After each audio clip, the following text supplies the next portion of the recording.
Assalamualaikum warahmatullahi wabarakatuh.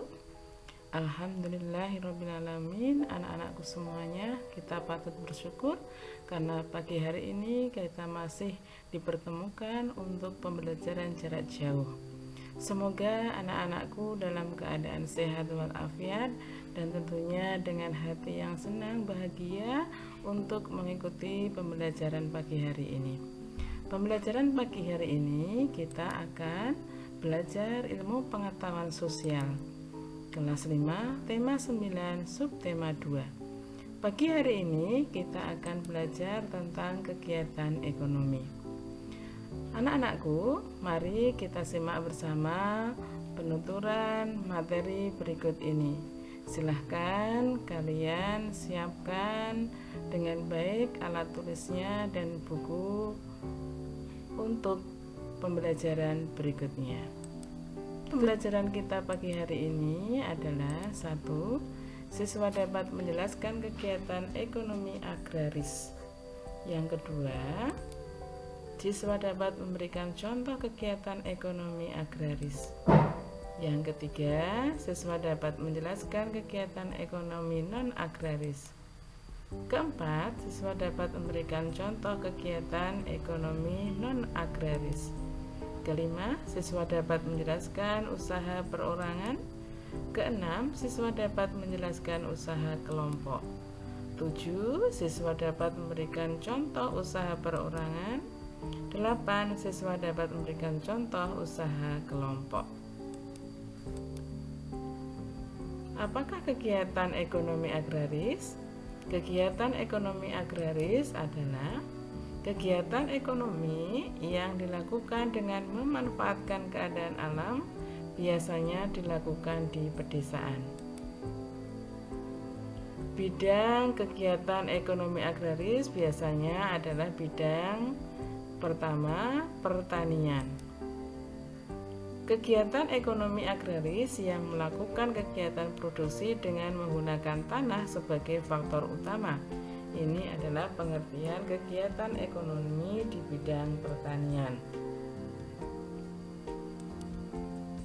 Hasil dari pertanian bisa berupa jagung, ubi, kedelai, ataupun juga palawija. Bidang yang kedua adalah peternakan.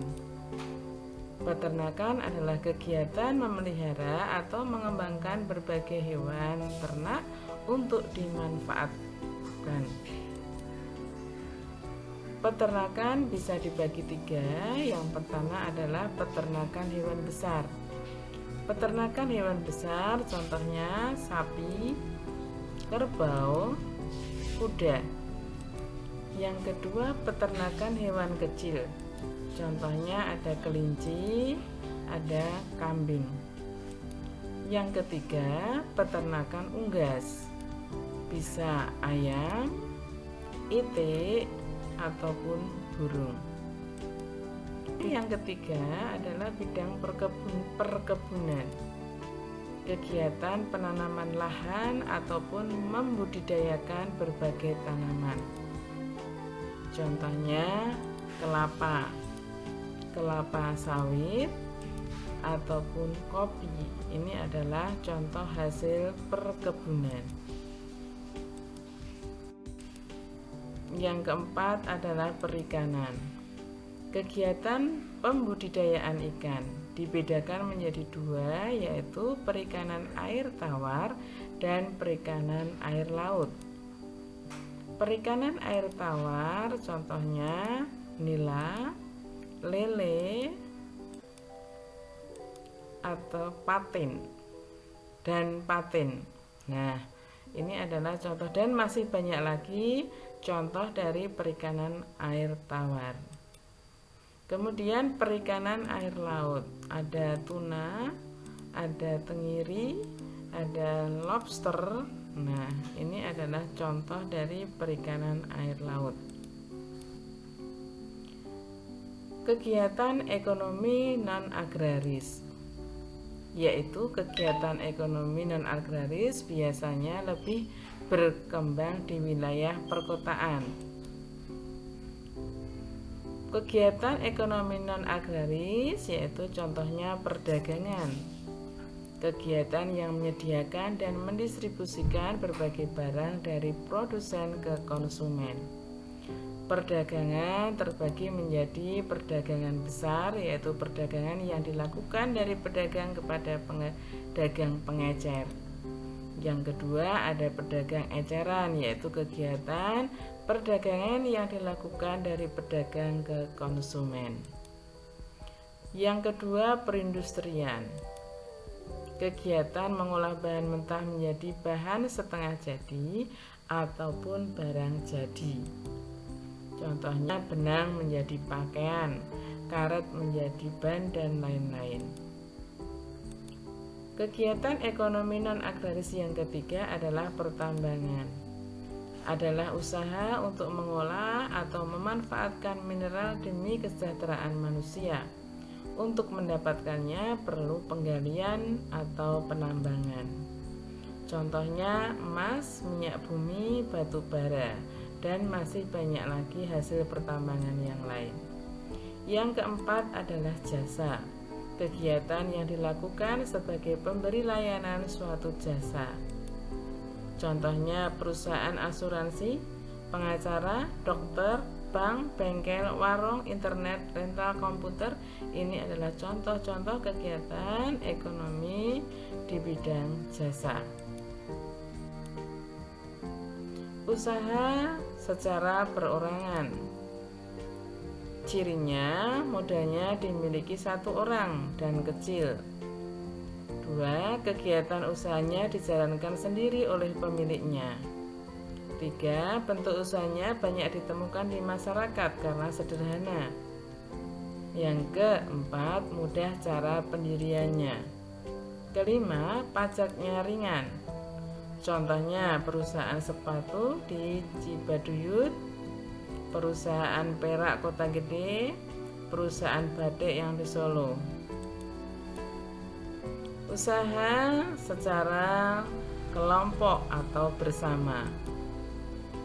Perusahaan bersama dinamakan perusahaan persekutuan.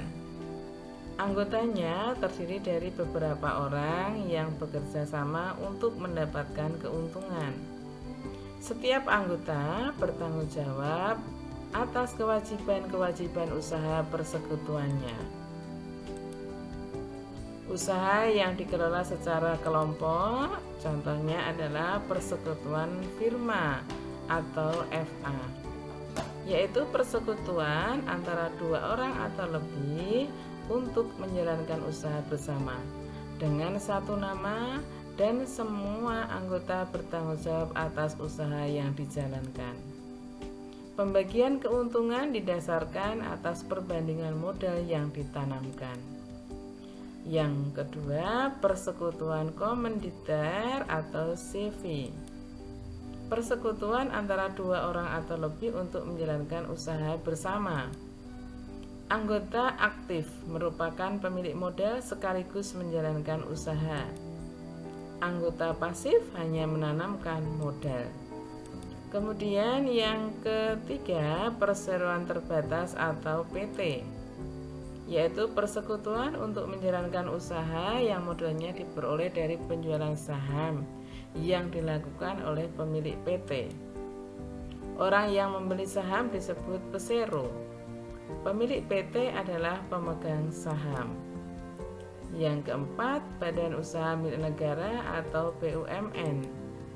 Usaha yang modalnya dari negara. Tujuannya membangun ekonomi nasional.